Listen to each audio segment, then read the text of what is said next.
किया है और साथ में मैंने यहाँ पे ये 2 मेंबर्स भी डिफाइन किए हैं, ठीक है? अब अगर मैं बात करूँ पब्लिक डिक्लेरेशन सेक्शन की, तो मैंने एक्सेप्ट और शो ये 2 फंक्शंस क्रिएट किए हैं, जिनकी फंक्शनैलिटी आपको पता है कि शो फंक्शन एग्ज़ैक्टली क्या करेगा, जो डेटा मेंबर्स हैं उनकी वैल्यू को शो करने का काम करेगा। डेटा मेंबर किसके? डेफिनिटली किसी न किसी ऑब्जेक्ट को बिलॉन्ग करेंगे, ठीक है? लाइकवाइज़ जो एक्सेप्ट फंक्शन है वो क्या करेगा? जो डेटा मेंबर्स हैं उसमें इनपुट लेने का काम करेगा। तो देखिए मैंने नेम और रोल नंबर, ठीक है? रोल नंबर के लिए मैंने यहाँ पे ए कंसिडर किया है, तो इस केस में मैंने दोनों में क्या किया है इनपुट लेने का काम किया है, ठीक है? तो यहाँ तक तो बात हो गई क्लास की। अब अगर मैं बात करूँ कि क्लास को मुझे यूज़ करना है तो डेफिनिटली मुझे ऑब्जेक्ट तो बनाना ही पड़ेगा। तो देखिए मैंने यहाँ पे एक ऑब्जेक्ट बनाया स्टूडेंट क्लास का, ठीक है? अब मुझे क्या करना है, पूरा का पूरा ऑब्जेक्ट राइट करना है। ऑब्जेक्ट राइट हो रहा है, दैट मीन्स कि उसके डेटा मेंबर्स जो हैं वो कहाँ पर जाके कॉपी हो रहे हैं, कहाँ पे जाके राइट हो रहे हैं फाइल में, ठीक है? प्लस वो जो राइटिंग का मेथड होगा वो बाइनरी फॉर्मेट में होता है, ठीक है? तो रीड और राइट ये ऐसे 2 कांसेप्ट हैं सी प्लस प्लस में जो बेसिकली राइटिंग और रीडिंग बाइनरी फॉर्मेट में, रीडिंग तो सिंपल हमें विजिबल हो जाएगी, ठीक है? लेकिन राइट जो करता है वो किस तरीके से करेगा यहाँ पे, इस पर्टिकुलर केस में राइट फंक्शन हमेशा बाइनरी फॉर्मेट में राइट करता है, ठीक है? तो अभी इस केस में यहाँ पर स्टूडेंट क्लास का मैंने ए ऑब्जेक्ट जो है वो क्रिएट कर दिया। अब ए ऑब्जेक्ट है तो डेटा मेंबर में कुछ ना कुछ तो वैल्यू लेना ही है हमें, ठीक है? तो मैंने इसलिए क्या किया एक्सेप्ट फंक्शन को कॉल कर लिया, ठीक है? एक्सेप्ट फंक्शन कॉल किया और इसके बाद आप यहाँ पर अब मैंने क्या किया है सिंपल ओएफ स्ट्रीम क्लास का एक ऑब्जेक्ट बनाया। क्यों? क्योंकि मुझे राइट करना था, ठीक है? तो देखिए ओएफ स्ट्रीम क्लास का मैंने ऑब्जेक्ट बना दिया और साथ में यहाँ पर मैंने पाथ दिया है। ये पाथ कहाँ पर यूज़ में आएगा? कैसे यूज़ में आएगा? डेफिनिटली जब क्लास का ऑब्जेक्ट बनता है, तो उस केस में क्या होता है, यहाँ पर कंस्ट्रक्टर जो है, ठीक है? वो कॉल होता है और उस पर्टिकुलर कंस्ट्रक्टर का आर्गुमेंट मैंने यहाँ पे एक फाइल का नेम पास किया है, ठीक है? तो क्योंकि ओएफ स्ट्रीम क्लास के साथ मैंने यहाँ पे कंस्ट्रक्टर जो है उसमें आर्गुमेंट पास किया है, तो डेफिनिटली क्या होगा, ये जो फाइल है, वो अगर क्रिएटेड नहीं है, तो क्रिएट हो जाएगी, ठीक है? ऐसा हमने पहले भी देखा है। मेन इस प्रोग्राम में समझने वाली बात क्या है कि यहाँ पर अगर हम बात करें राइट फंक्शन की, ठीक है? तो देखिए इसका जो फर्स्ट आर्गुमेंट है, ठीक है? और सेकंड आर्गुमेंट दोनों की बात कर लेते हैं। सेकंड आर्गुमेंट में तो हम ये स्पेसिफाई करते हैं कि बेसिकली जो ऑब्जेक्ट राइट हो रहा है, ठीक है? उसका साइज कितना है, ठीक है? ऑब्जेक्ट का साइज किस पर डिपेंड करता है? मैंने उस दिन भी समझाया था कि बेसिकली क्लास के जो डेटा मेंबर्स हैं, उन पर डिपेंड करता है किसी ऑब्जेक्ट का साइज। क्यों? क्योंकि फंक्शन तो डेफिनेटली कभी क्या नहीं लेते, स्पेस नहीं लेते, ठीक है? उनके लिए कोई बाइट ऑक्यूपेशन नहीं होता है। क्यों? क्योंकि फंक्शन कॉल होते हैं, तब उन पर्टिकुलर फंक्शन के मेंबर्स अगर वहाँ पे कोई वेरिएबल आपने लिखा है, तब उन वेरिएबल को क्या होता है मेमोरी एलोकेट होती है, ठीक है? तो ऐसा मैंने आपको पहले भी समझाया है। सेम यहाँ पर भी ये है कि जो सेकंड आर्गुमेंट है, ठीक है? वो क्या करेगा बेसिकली साइज़ के लिए है, जो कि ये मतलब ऑब्जेक्ट का जो भी साइज़ रहेगा उसको हम यहाँ पे मेंशन करेंगे, ठीक है? तो इस केस में जो डेटा मेंबर्स हैं उनका टोटल साइज़ जो होगा वो यहाँ का सेकंड आर्गुमेंट कंसिडर किया जाएगा। यानी कि साइज़ ऑफ का जो भी एग्ज़ैक्टली आंसर आएगा वो यहाँ पे पुट हो जाएगा। और फर्स्ट आर्गुमेंट की बात करें, तो यहाँ पर एग्ज़ैक्टली मैंने उस दिन भी बताया था कि यहाँ पर हम क्या करते हैं ऑब्जेक्ट का नाम लिखते हैं, ठीक है? जिसको कि हमें जिसमें हमें क्या करना है बेसिकली सॉरी जिस ऑब्जेक्ट को हमें राइट करना है, ठीक है? तो यहाँ पर स्टूडेंट क्लास के ए ऑब्जेक्ट को मुझे राइट करके आना था। तो बेसिकली यहाँ पर मैंने उस दिन आपको इतना तो समझाया था कि फर्स्ट आर्गुमेंट कैरेक्टर के मतलब कैरेक्टर होता है, ठीक है? इसके केस में हमने डिस्कशन भी किया था। बट एक बात शायद मैंने आपको नहीं बताई थी उस केस में कि यहाँ पर ये जो फर्स्ट आर्गुमेंट होता है, वो बेसिकली उस पर्टिकुलर ऑब्जेक्ट का एड्रेस होता है। और ये जो एड्रेस है वो यहाँ पे कैरेक्टर पॉइंटर जो है हमारे पास में, ठीक है? पॉइंटर आप बोले इसको कैरेक्टर पॉइंटर तो बेसिकली इस यहाँ पॉइंटर टू कैर भी बोल सकते हैं, तो इस फॉर्मेट में हमें देना होता है, ठीक है? सेम रीड फंक्शन के केस में भी यही होता है, बट उस केस में जो ऑब्जेक्ट है वो आईएफ स्ट्रीम क्लास का यूज़ कर लो या फिर एफ स्ट्रीम क्लास का यूज़ कर लो, ठीक है? तो आर्गुमेंट तो रीड फंक्शन के भी यही है, वहाँ पर भी फर्स्ट आर्गुमेंट जो होता है वो बेसिकली ऑब्जेक्ट का एड्रेस होता है कि भाई किस ऑब्जेक्ट में रीड करना है। यहाँ राइट फंक्शन में हमें ये बताना होता है कि किस ऑब्जेक्ट को राइट करना है, ठीक है, बेसिकली उसका एड्रेस, ठीक है। स्ट्रीम क्लास के साथ में राइट की, ठीक है, मैंने रीड भी समझाया कि रीड जो है बेसिकली वो भी क्या करेगा, इसी कंसेप्ट पे काम करता है कि किस ऑब्जेक्ट में रीड करना है, ठीक है, और उसका साइज क्या है, भाई फाइल में से कितना डेटा उस ऑब्जेक्ट में रीड होगा, ये भी तो बताना जरूरी है। इसीलिए यहाँ पर जो नेक्स्ट प्रोग्राम हमने देखा था प्रीवियस क्लास में, उसमें मैंने आपको बताया था कि रीड फंक्शन के केस में भी यही सेम आर्ग्यूमेंट होता है, ठीक है, कि किस ऑब्जेक्ट में रीड करना है और एग्जैक्टली कितना डेटा रीड होके आएगा उसमें, ठीक है। तो यहाँ तक तो बात हो गई रीड एंड राइट की। अगर आपको ऐसा लगता है कि कुछ कंफ्यूजन है तो वो आप मुझसे पूछ लीजिएगा। फर्स्ट आर्ग्यूमेंट को लेके मुझे लगता है शायद कंफ्यूजन हो, तो आप पूछ सकते हैं, ठीक है। देन आगे कंटिन्यू करते हैं, आप इसको आराम से समझ लीजिएगा, फिर कोई डाउट रह जाए तो आप नेक्स्ट क्लास में भी पूछ सकते हैं। देन मैंने आपको बताया था कि आप यहाँ पर जो फाइल हैंडलिंग है वो बेसिकली दो तरीके से हम इम्प्लीमेंट करते हैं, ठीक है। हम लास्ट क्लास में इसी फाइल हैंडलिंग का ही डिस्कशन पे ये देख रहे थे कि बेसिकली फाइल हैंडलिंग के दो टाइप्स होते हैं, ठीक है। अब कौन कौन से टाइप्स थे मैंने आपको बताया भी थे, आपके सिलेबस में भी एग्जैक्टली यही मेंशन किया हुआ है कि फाइल हैंडलिंग जो है एक टाइप तो होता है इसका सिंपल, यहाँ पर अगर हम देखें, ठीक है, तो एक टाइप तो मैंने आपको बताया था कि सीक्वेंशियल फाइल हैंडलिंग। सीक्वेंशियल सीधी सी बात है, फंडामेंटल में भी पढ़ के आ चुके हो, कुछ नया नहीं है सीक्वेंस वर्ड के लिए, ठीक है। जहां पर डेटा रीड या राइट करते टाइम हम हमेशा क्या करेंगे, बिल्कुल सीक्वेंस में ही वो डेटा रीड और राइट होगा, तो वो क्या लाएगा हमारे पास में, सीक्वेंशियल, ठीक है। यहाँ पर ये सीक्वेंशियल फाइल हैंडलिंग। और नेक्स्ट हमारे पास में होता है रैंडम फाइल हैंडलिंग। रैंडम मतलब कि हम किसी भी पोजीशन पर जाकर वहां पर डेटा क्या करके आ सकते हैं, राइट करके आ सकते हैं या फिर रीड करके आ सकते हैं, ठीक है। तो अभी तक हमने जितना भी काम सीखा था फाइल हैंडलिंग में, that was sequential file handling, ठीक है। आप इनके दो टाइप्स भी समझ सकते हैं कि फाइल हैंडलिंग दो तरीके से और दो टाइप से इम्प्लीमेंट हो सकती है, ठीक है। Now we are going to discuss random file handling. मतलब डेटा को अगर हमें रैंडमली किसी पोजीशन से क्या करना है, रीड करना है या फिर रैंडमली किसी पोजीशन पे राइट करना है, ठीक है, तो उसके लिए रैंडम फाइल हैंडलिंग है। अगेन इस फाइल को, इस पर्टिकुलर टाइप को हैंडल करने के लिए यहाँ पे कुछ फंक्शंस हैं, ठीक है। जैसे लास्ट ईयर आपने सी में भी इन फंक्शंस, इनमें से कुछ मतलब ये फंक्शन देखे थे बट नाम अलग था, ठीक है। तो देखिए यहाँ पर इस केस में यहाँ पर टेल पी टेल जी ये दो अलग अलग फंक्शंस हैं, ठीक है। मैंने लास्ट क्लास में भी समझाया था कि टेल तो फंक्शन का नाम कॉमन है, वो बेसिकली बताएगा क्या कि आपकी जो पर्टिकुलर फाइल है जिसमें आपने डेटा राइट किया हुआ है, ठीक है, उस पर्टिकुलर डेटा को, या जब हम डेटा को रीड करेंगे तो बेसिकली पॉइंटर कहाँ पर एग्जिस्ट कर रहा है। यानी कि आपके फाइल में लेट्स से अजमेर इंडिया लिखा हुआ है, तो अभी पॉइंटर की पोजीशन क्या है, इसको पता करने के लिए टेल नाम का फंक्शन होता है। बट उसमें भी दो वेरिएशन है, एक टेल जो आपके पास में वर्ड है उसके पीछे कैरेक्टर ऐड किया हुआ है पी, और एक टेल के पीछे कैरेक्टर है जी, ठीक है।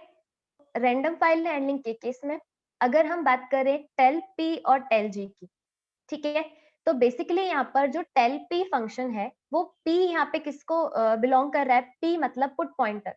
तो सीधा सा इसका मतलब क्या रहा कि जब हम फाइल को क्या कर रहे हैं, राइटिंग मोड में ओपन कर रहे हैं, तो उस केस में जो फाइल पॉइंटर है उसकी पोजीशन को पता करने के लिए टेल पी फंक्शन होता है, ठीक है। तो इसको यूज करने का तरीका क्या है कि आपको उस पर्टिकुलर क्लास का ऑब्जेक्ट लिखना है, यानी कि ओएफ स्ट्रीम क्लास का ऑब्जेक्ट, और उसके साथ में यहाँ पर क्या लिखना है आपको, टेल पी फंक्शन, जो कि क्या बताएगा, पोजीशन बताएगा। किसकी पोजीशन, पॉइंटर की। कौन सा पॉइंटर, फाइल पॉइंटर, यानी कि फाइल में डेटा अभी पॉइंटर कहाँ पर एग्जिस्ट कर रहा है, ठीक है। ऐसे ही टेल जी फंक्शन है और जी स्टैंड्स फॉर यहाँ पे गेट, ठीक है। तो जब हम रीडिंग मोड में काम कर रहे हैं तो वहां पर्टिकुलर पॉइंटर की पोजीशन पता करने के लिए यहाँ पर फंक्शन होता है टेल जी, ठीक है।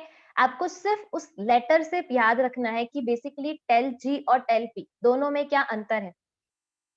ऐसे ही सीक पी और सीक जी। सीक का मतलब क्या है, किसी स्पेसिफिक पोजीशन पे जाना। अब अगर हम किसी स्पेसिफिक पोजीशन पे जाने के लिए यहाँ पर फंक्शन यूज कर रहे हैं सीक पी, मतलब कि सीधा सा यहाँ पे रहेगा कि हम बेसिकली फाइल के राइटिंग ऑपरेशन को क्या कर रहे हैं, यूज कर रहे हैं। मतलब मैंने फाइल अगर राइट मोड में ओपन कर रखी है और अगर मुझे डेटा को क्या करना है, सीक मतलब मुझे किसी स्पेसिफिक पोजीशन पे जाना है, ठीक है, तो सीक पी फंक्शन एग्जिस्ट करता है उसके लिए। तो put pointer, P stands for put pointer, बस इतना सा ध्यान रखें, ठीक है। तो फाइल में डेटा राइट करना है तो पुट फंक्शन, और इसीलिए यहाँ पे सीक पी फंक्शन है। अब सिंटेक्स वही है यहाँ पर, जैसे कि वही इन द सेंस कि यहाँ पर आपको क्या करना है, सबसे पहले फाइल जो भी आपके OOF स्ट्रीम का ऑब्जेक्ट है उसको आपको यूज करना है और उसके साथ में आपको सीक पी फंक्शन लिखना है, ठीक है। लाइकवाइज अगर मैं आर्ग्यूमेंट्स की बात करूं तो आपको कितने बाइट्स या कितना बेसिकली कौन से पोजीशन पे जाना है, तो उसके लिए फर्स्ट आर्ग्यूमेंट है, ठीक है। यानी कि फाइल में जो डेटा राइट किया हुआ है उसमें किस पोजीशन पे जाना है, आगे की तरफ जाना है, पीछे की तरफ जाना है, ठीक है। तो उसके लिए नंबर ऑफ बाइट्स है कि कितना आपको आगे या पीछे पर्टिकुलर फाइल में आपको मूव करना है, पॉइंटर को मूव करवाना है। लाइकवाइज नेक्स्ट आर्ग्यूमेंट है रेफरेंस मोड, मतलब कि आपको बेसिकली स्टार्टिंग से आप फाइल पॉइंटर को मूव करवाना है, एंडिंग से मूव करवाना है या बिगिनिंग से, उसके लिए यहाँ पे 3 मोड्स हैं। 3 मोड्स अभी हम डिस्कस करेंगे बेसिकली कौन-कौन से यहाँ पे मोड्स हैं, रेफरेंस मोड जिनको हम कह रहे हैं, ठीक है। इसके अलावा जैसे यहाँ पर मैंने एक एग्जांपल प्लेस किया है कि 2 बाइट्स जो है वो मुझे क्या करना है, फाइल में आगे की तरफ मूव करना है, ठीक है, मतलब राइट की तरफ मूव करना है, लेकिन कहाँ से, करंट पोजीशन से। तो देखें इसके लिए हमें वापस से iOS क्लास को ही यूज करना होता है, ठीक है। और iOS क्लास का देखें यहाँ पे हमने क्या यूज किया है, कौन सा डेटा मेंबर यूज किया है, CUR। तो CUR स्टैंड्स फॉर करंट, ठीक है। तो ये क्या करेगा, जो भी करंट पोजीशन है उससे 2 प्लेसेस या 2 बाइट्स क्या होगा, आगे की तरफ यानी कि राइट हैंड साइड की तरफ मूव करेगा, ठीक है। ऐसे ही सीक जी फंक्शन सेम सिंटैक्स है, ठीक है, जैसा कि यहाँ हमने देखा सीक पी में, तो वैसे भी यहाँ सेम यहाँ पर है। बट दोनों में डिफरेंस जो है वो ये है कि ये काम करेगा जब फाइल आपकी रीडिंग मोड के लिए आपने ओपन कर रखी है, बस इतना सा डिफरेंस है, ठीक है। बाकी हमने पुट और गेट दोनों फंक्शन समझे ही थे, ठीक है। और सीक जी, सीक पी, टेल पी और टेल जी, इनका एक एग्जाम्पल हम देख लेते हैं ताकि कंसेप्ट और क्लियर हो जाए, ठीक है। तो मैंने अभी आपको बताया था कि बेसिकली यहाँ पे कुछ ना कुछ रेफरेंस पॉइंट हमें देना होगा। 3 रेफरेंस पॉइंट एग्जिस्ट करते हैं यहाँ पे, अब कौन-कौन से हैं वो भी देख लेते हैं। एक होता है हमारे पास में iOS तो डेफिनेटली पेरेंट क्लास है, तो उसी के साथ हमें क्या लिखना होता है, क्लास है, तो क्लास के साथ स्कोप रेजोल्यूशन ऑपरेटर यूज करके हम यहाँ पे क्या कर रहे हैं, डेटा मेंबर को यूज कर रहे हैं। अब ये भी मैंने बताया था कि ये डेटा मेंबर जो है वो स्टैटिक है, ठीक है, तभी तो क्लास के साथ में यूज में आता है, यही तो स्कोप रेजोल्यूशन ऑपरेटर का यूज हमने पढ़ा था, ठीक है।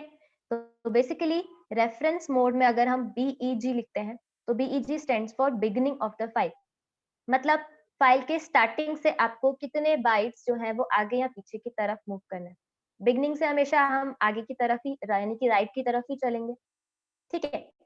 करंट पोजीशन के लिए यहाँ पे CUR आता है, मतलब करंट पोजीशन जो भी है, लेट्स से कि अगर यहाँ पर फाइल में ये 0 इंडेक्स, ठीक है, इस पर्टिकुलर डेटा का ये 1 देन 2, तो लेट्स से अभी कर्सर M पर है, ठीक है, पॉइंटर जो है वो M पर है। अब इस पर्टिकुलर M से डेटा आपको जो पर्टिकुलर कर्सर की पोजीशन है, पॉइंटर की पोजीशन है, उसको J की तरफ ले जाना है, यानी राइट की सॉरी लेफ्ट की तरफ या फिर राइट की तरफ, ठीक है।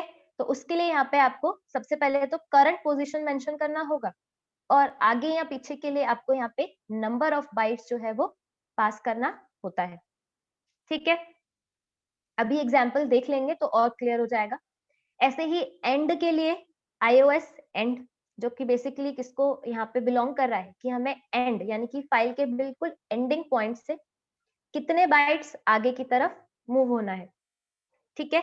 आगे मतलब मैं यहाँ पे अगर हम एंड पर हैं फाइल के, ठीक है, एंड ऑफ फाइल पर है, तो यहाँ से हमें कितने पोजीशन जो है वो लेफ्ट की तरफ मूव करवाना है, ठीक है। तो ये सारे के सारे आर्ग्यूमेंट, ये जो तीनों आर्ग्यूमेंट्स एट अ टाइम तो एक ही पे काम कर सकते हैं डेफिनेटली, उसमें तो कोई डाउट नहीं होना चाहिए। बट एग्जैक्टली इन 3 आर्ग्यूमेंट्स को हमें कहाँ पर देना होगा, ठीक है। तीनों में से कौन सा आर्ग्यूमेंट हम यूज करेंगे, कहाँ पर, रेफरेंस पॉइंट पर, ठीक है। इसको एक एग्जाम्पल से समझ लेते हैं जिससे और कंसेप्ट क्लियर हो जाएगा, ठीक है। अगेन रैंडम फाइल हैंडलिंग के केस में यहाँ पर सबसे पहले मैंने मेंशन किया है randomly reading data from file, मतलब यहाँ पर मैं रीडिंग के केस में काम कर रही हूँ, यानी कि आईएफ स्ट्रीम क्लास का ऑब्जेक्ट बना के मैं काम कर रही हूँ, ठीक है। अब देखें, अगर हम रेंडमली फाइल हैंडलिंग कर रहे हैं और सीक और टेलजी को यूज करें तो कैसे करेंगे, वो समझने वाली बात है, ठीक है। तो अभी मैं ये मान के चल रही हूँ कि मैं क्या कर रही हूँ, यहाँ पे आईएफ स्ट्रीम क्लास का ऑब्जेक्ट बना रही हूँ, ठीक है, और ये प्री डिफाइंड क्लास है और पाथ मैंने स्पेसिफाई कर दिया है, मतलब ये फाइल जो है ये ऑब्जेक्ट के साथ बाइंड होनी जरूरी है। जरूरी इन द सेंस अगर नहीं होती तो हम चेक करवा सकते हैं कि फाइल रीडिंग मोड में ओपन हुई है या नहीं, ठीक है। तो वो भी हम चेक करवाएंगे, वो तो खैर बात है ही चेक करवाने की। बट इस केस में F60 नाम की जो फाइल है, ठीक है, बाय डिफॉल्ट यहाँ पर फाइल हैंडलिंग टेक्स्ट फाइल्स के साथ में ही परफॉर्म होती है, ठीक है, और वही ज्यादा हमारे लिए फीजिबल भी रहता है समझने के लिए, ठीक है।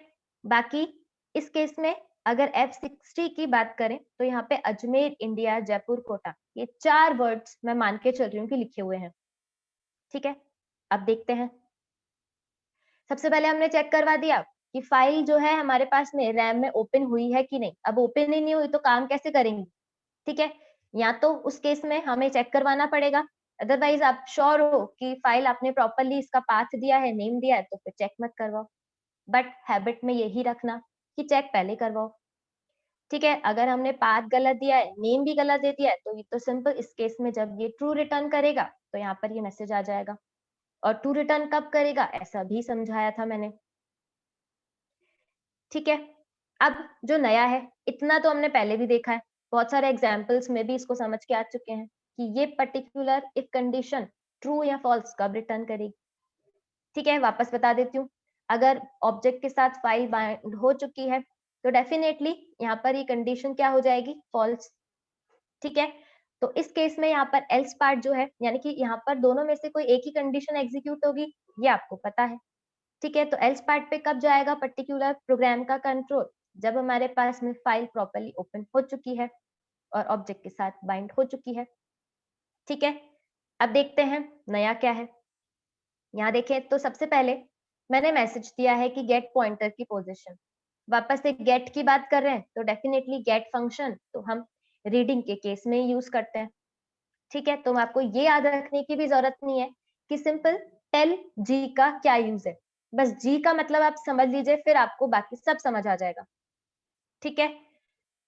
देन अब सबसे पहले हमें पता है कि फाइल पॉइंटर जो होता है वो बिगिनिंग पे होता है, तो अब अगर मैं टेल जी भी करूंगी तो फर्स्ट कैरेक्टर रीड होके आ जाएगा, ठीक है।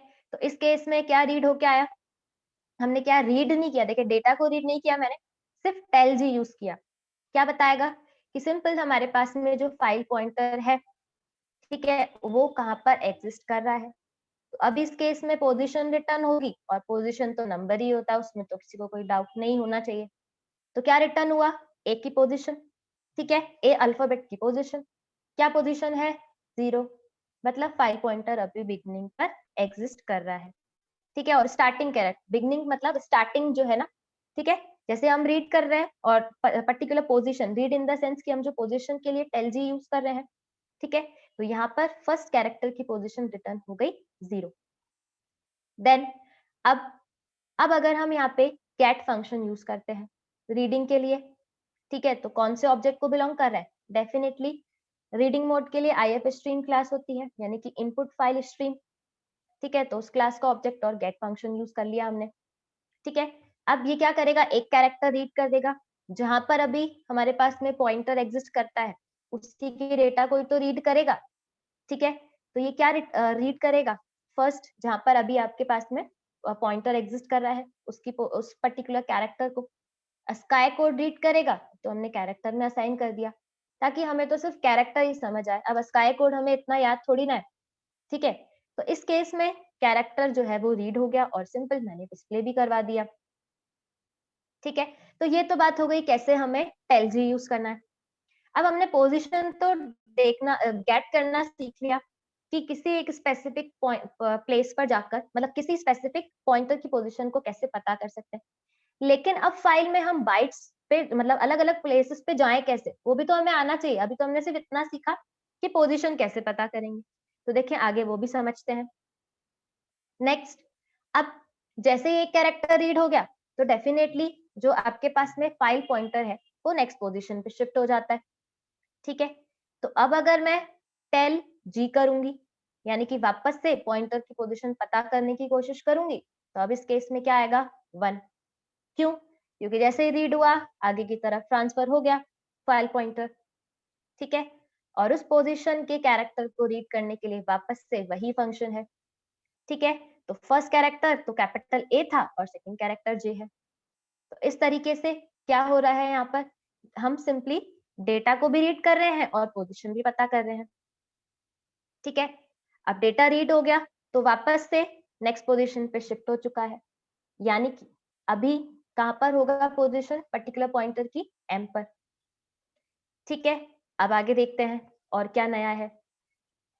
अब देखें, वापस से फाइल का डेटा मैंने मेंशन किया क्योंकि फाइल का डेटा तो मैंने चेंज किया ही नहीं ना, मैं तो सिर्फ रीडिंग का काम कर रही हूँ। अब यहाँ तक देन अगर हम बात करें उसी फाइल की, तो अब देखें मैंने यहाँ पे seekg फंक्शन यूज़ किया है। मतलब अब मैं चाह रही हूँ कि ऐसा कि जो फाइल है, उसमें डेटा क्या हो, मतलब जो पॉइंटर है, उसकी पोज़ीशन क्या हो जाए, चेंज हो जाए। किसी और पोज़ीशन से मुझे डेटा को रीड करना है, ठीक है? तो अभी लास्ट पोज़ीशन क्या थी? भई जैसे यहाँ पे j रीड हुआ, ठीक है? तो j रीड होने के बाद कर्सर कहाँ पर आ जाता है? मैंने अभी बताया एक पोज़ीशन आगे की तरफ शिफ्ट हो जाता है, यानी कि राइट साइड में। यानी कि अब अगर मैं टेल जी फंक्शन को यूज़ करूँगी, तो मेरे पास में यहाँ पर आंसर आएगा 2, ठीक है? अब यानी कि करंट पोज़ीशन हो गई 2। तो सीखजी फंक्शन में मैंने लिखा है कि करंट पोज़ीशन तो वो उसको यूज़ करे और करंट पोज़ीशन से क्या करे 8 बाइट जो है वो मतलब आगे की तरफ मूव करे। आगे इन द सेंस कि वो राइट की तरफ मूव करे, ठीक है? तो इस पोज़ीशन से 8 प्लेसेस आगे की तरफ मूव करेगा। तो नेक्स्ट यहाँ पर क्या हो जाएगा मतलब पोज़ीशन थी 2 और 2 से आगे की तरफ 8 प्लेसेस चलेगा, ठीक है? तो यानी कि अब अगर मैं पोज़ीशन प्रिंट करवाऊँगी, तो टेलजी फंक्शन क्या रिटर्न करेगा 10, ठीक है? अब काउंट कर लीजिए, इस पर्टिकुलर 2 पोज़ीशन से आगे की तरफ यानी कि राइट की तरफ जब हम 8 प्लेसेस चलेंगे, 8 बाइट्स चलेंगे, 8 प्लेसेस चलेंगे तो डेफिनिटली 10 यहाँ पर आपको आंसर विज़िबल होगा।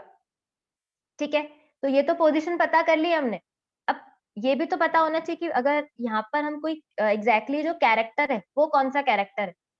तो देखिए इस केस में जब हम 8 प्लेसेस आगे की तरफ चलेंगे, तो जो कैरेक्टर रीड होके आएगा, ठीक है? उसको रीड करने के लिए हमारे पास में डेफ़िनेटली वापस से वही गेट फंक्शन है, वो तो कोई चेंज होना नहीं है, ठीक है? तो नेक्स्ट कैरेक्टर हम जब रीड कर रहे हैं, यानी कि 10th प्लेस के कैरेक्टर को अगर हम रीड करें, तो गेट फंक्शन है ही, वो क्या करेगा उस कैरेक्टर को रीड कर लेगा।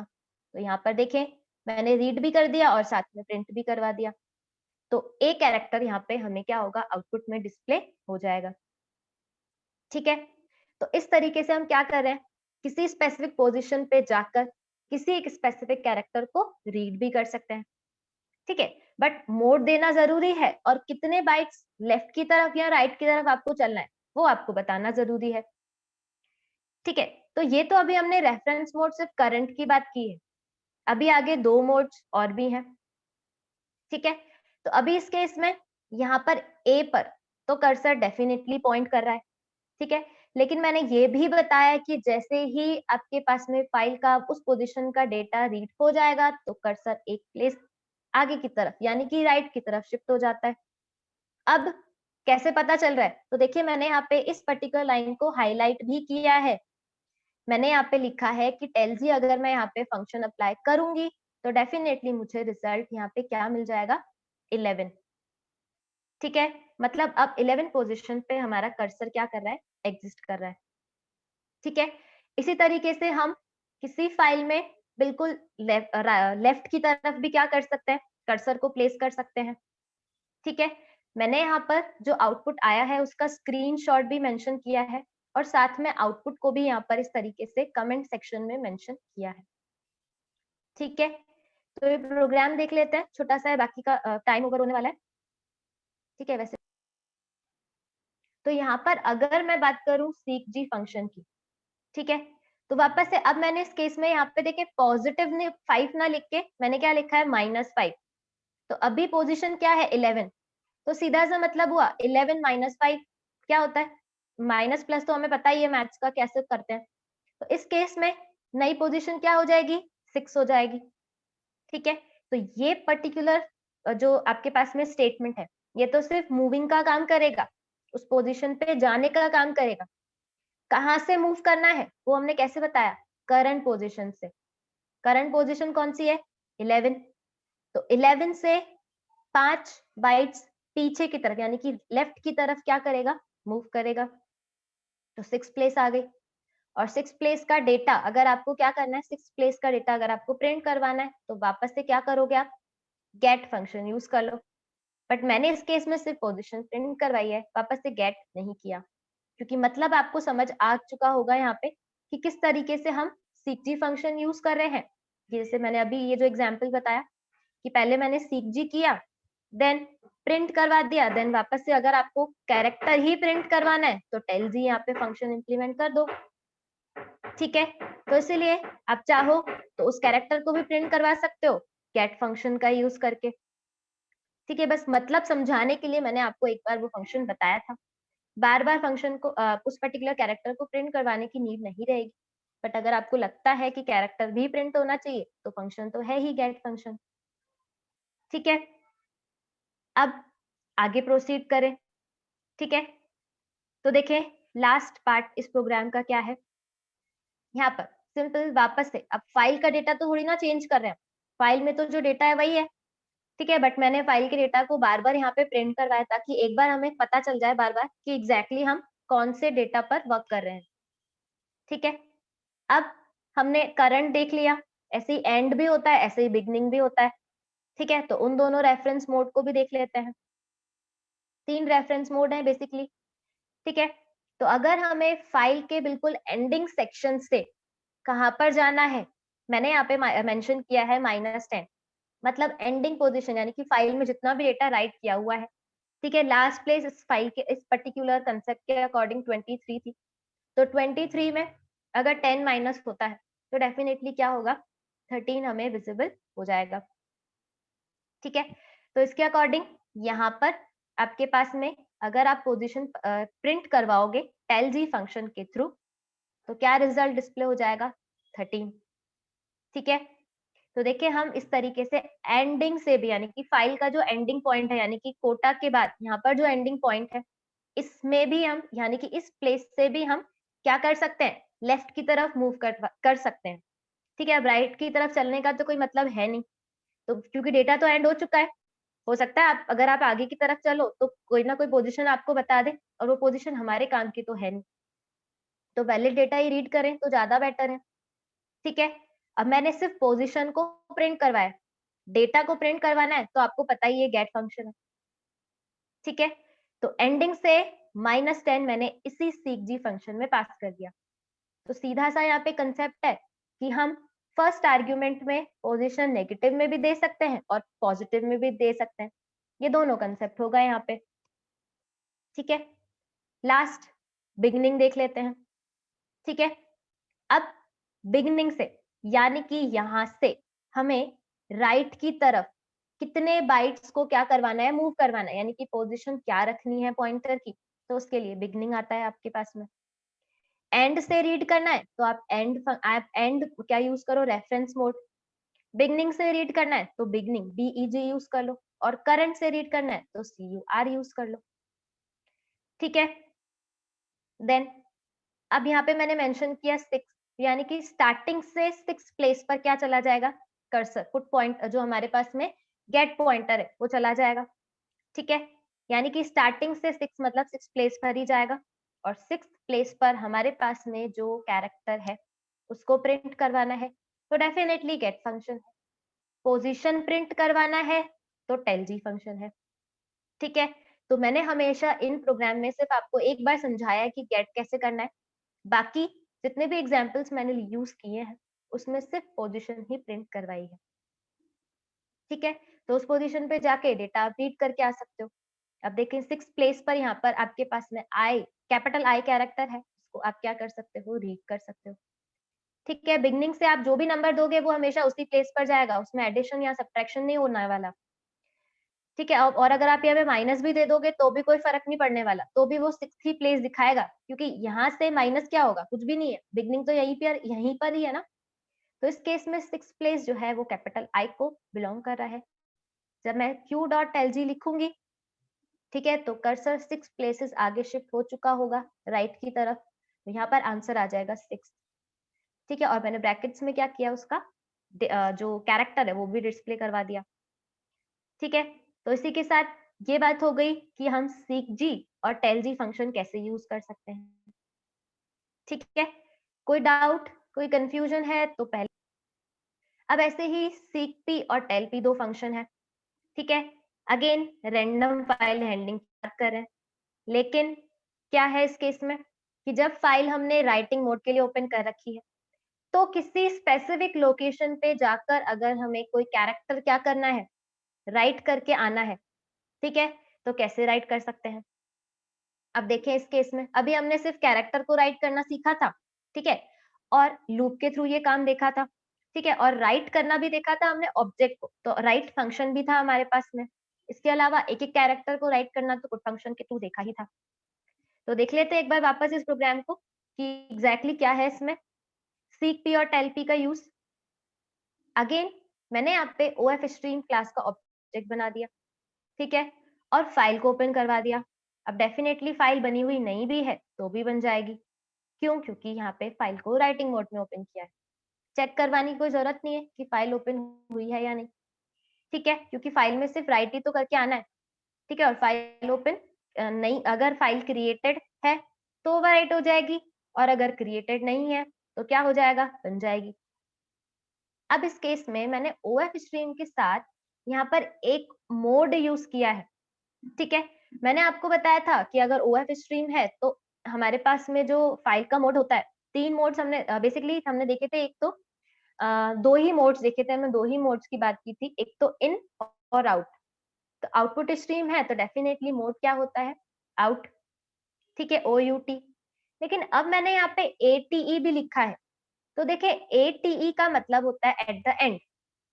मतलब अगर मैं बात करूं कि यहाँ पर मुझे फाइल के साथ में जो बेसिकली डेटा को क्या करना है, रीड करना है या राइट करना है, ठीक है, तो ये पर्टिकुलर मोड क्या करेगा, सिंपली यहाँ पर मैं राइट की बात कर रही हूँ क्योंकि मैं ओएफ स्ट्रीम क्लास का ऑब्जेक्ट बना रही हूँ। ठीक है, अब इस केस में जैसे ही मैं ATE लिखूंगी तो फाइल ओपन हो जाएगी और कर्सर कहाँ पर जाके प्लेस हो जाएगा, एट द एंड पर। ठीक है, फाइल एंड पर प्लेस हो चुका है, लेकिन मैं ये नहीं कह रही हूँ कि जो हमेशा राइटिंग है वो एंड से ही होगी, ऐसा मैंने कुछ भी नहीं बोला है। आप चाहो तो पोजीशन यहाँ पे चेंज कर सकते हो। ठीक है, तो देखते हैं बेसिकली एटी। अब आप यहाँ पे एटी जो मोड है वो तो देख ही रहे हैं, ऐसे ही एपीपी मोड भी है।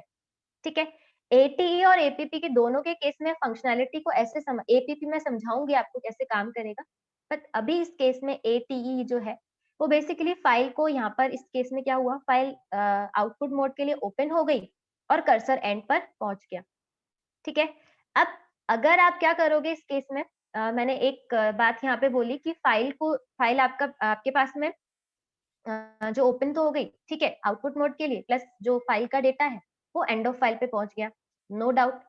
अब अगर मैं यहाँ पे पोजीशन चेंज करना चाहूँ, किसी स्पेसिफिक पोजीशन से डेटा को मतलब चेंज करना चाहूँ, राइट करना चाहूँ तो पॉसिबल है। ठीक है, और अगर मैं ना करूँ तो हमेशा डेटा क्या होगा, एंड में ही जाके क्या हो जाएगा, राइट हो जाएगा।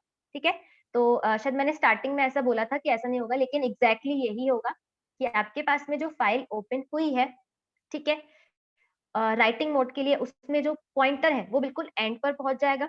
और अब इस केस में अगर मैं मान के चलूं कि फाइल में आइसक्रीम डेटा लिखा हुआ है, और अब अगर मैं डेटा में यहाँ पे क्या कर देती हूँ, फाइल में पुट कर देती हूँ, तो डेफिनेटली एटीई के लिए, एटी की वजह से, एटी के लिए नहीं, एटी की वजह से यहाँ पर जो डेटा लिखा हुआ था उसके लास्ट में जाके क्या हो जाएगा, कॉमा पुट हो जाएगा। मतलब एक तरह से अपेंड का ही काम हो गया, और अपेंड आपको पता है क्या होता है, ठीक है? यानी कि एक्जिस्टिंग डेटा में कुछ और डेटा ऐड हो गया, इट्स कॉल्ड अपेंड। तो यहाँ पर कॉमा जो है वो यहाँ पे ऐड हो गया। तो अब नया डेटा क्या हो गया, आइसक्रीम और कॉमा। क्यों हुआ? क्योंकि यहाँ पे मैंने एटी लिखा था। अगर मैं ऐसा नहीं लिखती, ठीक है, तो क्या होता हमारे पास में, जो बिल्कुल नए तरीके से डेटा राइट होता। ठीक है, अभी मैं ये मान के चल रही हूँ कि फाइल में डेटा ऑलरेडी लिखा हुआ भी है। ठीक है, अब अगर मैं पुट करूंगी तो कॉमा पुट हो जाएगा, और अगर फाइल बनी हुई ही नहीं होती, ठीक है, इस केस में भले आइसक्रीम लिखा हुआ होता, भले ही मैं यहाँ पे ये ना लिखती, तो क्या होता, फाइल में एक ही कैरेक्टर पुट होता। क्यों? इसका रीजन हम ऑलरेडी पढ़ चुके हैं, इसका रीजन मुझे आई थिंक बताने की जरूरत नहीं रहेगी। ठीक है, क्योंकि फाइल क्रिएटेड नहीं थी तो वापस से क्रिएट हो जाएगी, और हमेशा ओवरराइट कंसेप्ट के साथ ही काम करता है ओएफ स्ट्रिंग। ठीक है, अगर हम यहाँ पे कोई मोड ना लिखे तो। ठीक है, तो लास्ट यहाँ पर देखें, अगर सिर्फ इतना सा कंसेप्ट देखेंगे हम, टाइम ओवर हो चुका है, तो देखें इस केस में यहाँ पर कॉमा जो है वो यहाँ पे पुट हो चुका है, यानी कि ये डेटा अभी एग्जैक्टली है उस फाइल का। ठीक है, अब अगर मैं बात करूं 3 और यहाँ पर मैंने लिख दिया बिगनिंग, तो डेफिनेटली क्या होगा, अब देखिए मैंने यहाँ पे पी यूज किया क्योंकि हम आउटपुट स्ट्रीम के साथ काम कर रहे हैं। ठीक है, तो मतलब यहाँ पर हम क्या कर रहे हैं, जो डेटा लिखा हुआ है उसमें बिगनिंग से थर्ड पोजिशन पे जा रहे हैं। तो बेसिकली ये तो 0, 1, 2 और 3, यानी कि यहाँ पर अभी हमारा कर्सर पहुंच गया, यानी कि आइस और क्रीम के बीच में जो एक स्पेस है वहां पर अभी पोजिशन पर है हमारे पास में पॉइंटर, और वहां जाकर मैं पोजीशन को प्रिंट करवाऊंगी, तो देखें टेलपी फंक्शन है तो 3 को ये प्रिंट कर देगा। और इसी के साथ मैं अगर पुट यहाँ पर यूज करूंगी तो क्या होगा, दो मतलब आइस और क्रीम वर्ड के बीच में जो स्पेस था, एम्प्टी एरिया था, वहां पर जाकर ए अल्फाबेट राइट हो जाएगा।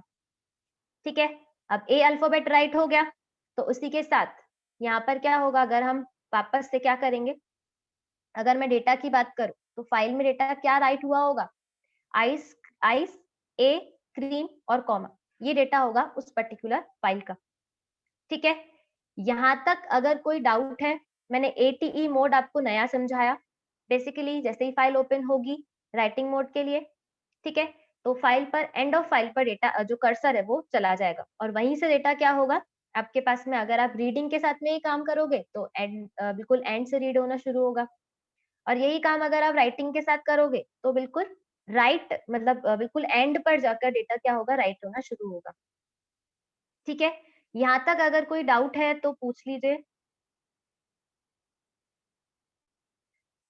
सिंपल मैंने इस प्रोग्राम में इतना ही किया था कि फाइल जो है उसको राइटिंग मोड में ओपन किया, अलग अलग यहाँ पर मैंने जो रेफरेंस मोड है उनको यूज करना आपको बताया इस पर्टिकुलर प्रोग्राम में, और एट द एंड मैंने फाइल में से जो करंट डेटा होगा उसको रीड करने के लिए यहाँ पे आईएफ स्ट्रीम फंक्शन जो क्लास है उसके ऑब्जेक्ट को यूज किया है। तो रीडिंग तो आप खुद से कर सकते हो, उसमें कोई डाउट नहीं है। ठीक है, बट जो लास्ट कंसेप्ट है वो ये है कि इस केस में अगर डेटा ये राइट किया हुआ है, ठीक है, अब अगर मैं एंड से क्या करती हूँ -10, तो जो भी एंडिंग पोजीशन थी, ठीक है, तो उससे बिल्कुल बिगनिंग ये क्या करेगा, बिल्कुल -10 पोजीशन पे चला जाएगा, और इस केस में जो आपके पास में पोजीशन होगी वो 0 हो जाएगी, यानी कि आपके पास में जो पॉइंटर है वो कहीं आई जो कैपिटल आई था उससे पहले पहुंच चुका है, यानी कि आप यूं समझो कि वहीं पर पहुंच चुका है। ठीक है, अब अगर उस आई प्लेस पर है हमारे पास में कर्सर, अब अगर मैं पुट करवाऊंगी तो आई प्लेस का जो डेटा है वो ओवरराइट हो जाएगा, क्योंकि एंडिंग से हमने -10 लिखा है। ठीक है, एंडिंग से -10 हो चुका है, तो यानी कि आई प्लेस पर जो आई प्लेस थी हमारे पास में इस डेटा की, यहाँ पर डेटा सिंपली क्या हो गया, ओवरराइट हो गया। ठीक है, तो अब अगर मैं नया डेटा फाइल में जाकर देखूंगी, ठीक है, फाइल में मैंने यहाँ पे इक्वल टू पुट कर दिया, यानी कि आई की जगह इक्वल पुट हो चुका है। अब फाइल को मैंने क्लोज भी कर दिया, यानी कि अब मुझे राइटिंग मोड पे तो और काम करना ही नहीं है। ठीक है, तो अब एग्जैक्टली मैं फाइल में जाकर देखूं तो फाइल में मुझे डेटा क्या दिखाई देगा, इक्वल सीई ए और क्रीम और कॉमा, यानी कि अब इस फाइल का डेटा जो है वो एग्जैक्टली ये हो चुका है। तो हमने किसी स्पेसिफिक पोजीशन पे जाकर उसको क्या किया, राइट किया डेटा को। ठीक है, और उसकी पोजीशन भी पता की यहाँ पर ठीक है, तो ये प्रोग्राम यहाँ पे कंप्लीट होता है। अब फाइल को रीड करना है तो डेफिनेटली आप IFStream क्लास का ऑब्जेक्ट बना दीजिए और डेटा को रीड कर लीजिए। तो रीड करने का कंसेप्ट तो आपको पता ही है, ठीक है? तो जब आप रीड करोगे वन बाय वन कैरेक्टर को, तो सिंपल ये डेटा आपको स्क्रीन पर विजिबल हो जाएगा, ठीक है? तो आज के लिए इतना ही। Thank you class.